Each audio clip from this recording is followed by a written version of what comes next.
இதை பார்த்த நெட்டிசன்ஸ் எல்லாம் ஏய் விஜய் ஆண்டனி மேலே எந்த தப்பு இல்லைப்பா, அவரை போய் தப்பாக நினச்சிட்டோமே அப்படின்னு சொல்லிட்டு கதை இப்படி போகுதா?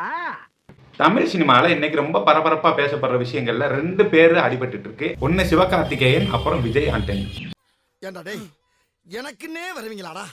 ஏன்ட்ட சரசம் பண்றக்கே வாட்டாப்பே உங்களை பெற்றுறாங்களா? காரணம் என்னன்னா, இன்னைக்கு விஜய் ஆண்டனியோட 25வது படத்தோட டைட்டிலும் சிவகார்த்திகேயனோட 25வது படத்தோட டைட்டிலும் அறிவிச்சிருக்காங்க. ஆனா 2 படத்தோட பேரு ஒரே மாதிரி இருந்ததால பயங்கர பிரச்சனையாகவும் சர்ச்சை. அது என்னன்னு இந்த வீடியோல பார்க்கலாம்.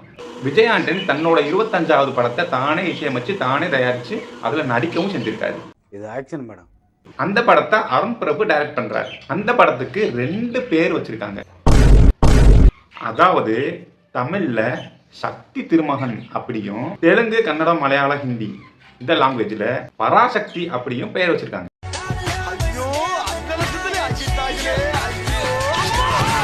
இந்த படத்தோட டைட்டில் அனௌன்ஸ் பண்ணவும் எல்லாரும் சொன்னது என்னன்னா, சிவகார்த்திகேயனோட பராசக்தி டைட்டில முன்கூட்டியே தெரிஞ்சுக்கிட்டு இந்த மாதிரி விஜய் ஆண்டனி தப்பா யூஸ் பண்ணிட்டு இருக்காரு அப்படின்னு எல்லாருமே சொல்ல ஆரம்பிச்சிட்டாங்க. இந்த மாதிரி நேரத்துல நேத்து சிவகார்த்திகேயனோட 25வது படத்துக்கு பராசக்தி அப்படின்ற டைட்டில் ஏற்கனவே உலா வந்துட்டு இருந்த இந்த ரூமர் தகுந்த மாதிரி வெளியிட்டு இருக்காங்க.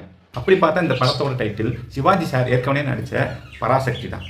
அதாவது இந்த படத்தோட பராசக்தின்ற டைட்டில் ஏவிஎம் கம்பெனியோட உரிமை பெற்றும் கலைஞர் வீட்டிலிருந்து உரிமை பெற்றும் இந்த படத்தோட டைட்டில் வெளியிட்டிருக்காங்க.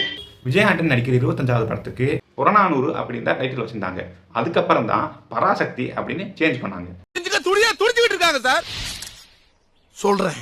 அதனால விஜய் ஆண்டனி மேல எல்லாருமே பல குற்றச்சாட்டுகளை அடுக்கினர். வாதியை பத்தி எல்லாம் தேவையில்லாம பேசுவானா நான் மாதிரி ஆளு ஒரு. அதனால விஜய் ஆண்டனியை எல்லாரும் தப்பா பேச ஆரம்பிச்சிட்டாங்க. குறிப்பா தமிழ்ல சக்தி திருமகன் அப்படின்ற டைட்டில வச்ச விஜய் ஆண்டனி தெலுங்கு, மலையாளம், ஹிந்தி மற்ற லாங்குவேஜ்ல எல்லாம் பராசக்தி அப்படின்னு டைட்டில் வைக்க காரணம் என்ன?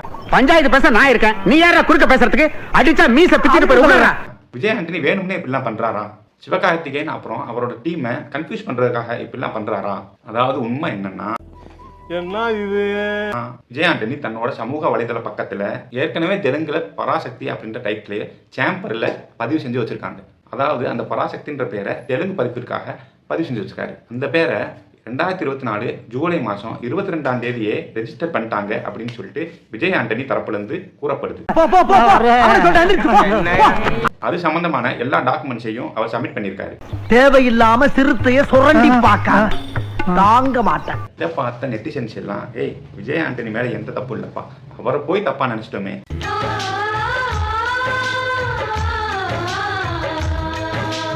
அப்படின்னு சொல்லிட்டு கமெண்ட் பண்ணிட்டு இருக்காங்க. நானே பெரிய நடிகன்.